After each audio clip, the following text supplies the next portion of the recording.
আর শুভ রথযাত্রার শুভেচ্ছা জানাই সকলকে।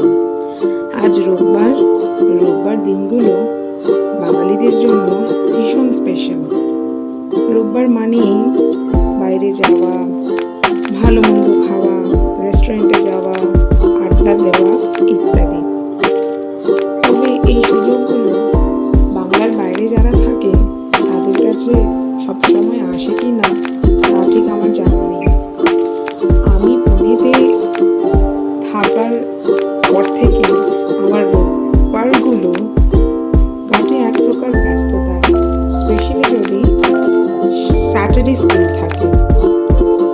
ব্লগে তোমরা দেখতেই পাচ্ছ আমার সানডে ডিউটিগুলো। ছেলেকে আদর করা, মাছ ধোয়া, বাজার আনা, বাজার ধোয়া, রান্না করা, এই সমস্ত নিয়ে আমার দিন কাটে। তবে আমি বাইরে না বেরোতে পারলেও এই সানডেগুলো কাটাই আমার প্রিয় মানুষদের জন্য বাঙালিদের প্রিয় খাবার বানিয়ে। আমরা কি না খাদ্যরসিক?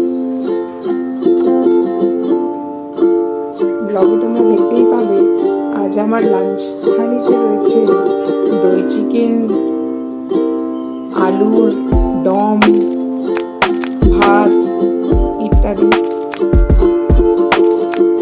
যাই হোক, আমার এই লাঞ্চ থালি দিয়ে আমার ব্লগ শেষ করা হলেও এই ব্লগের মাধ্যমে আমি একটা রিকোয়েস্ট করতে চাই আপনাদের, যদি কারোর পুনেতে কোনো বাঙালি রেস্টুরেন্ট বা ঠেকের সন্ধান থাকে তাহলে কমেন্ট বক্সে অবশ্যই জানাবেন।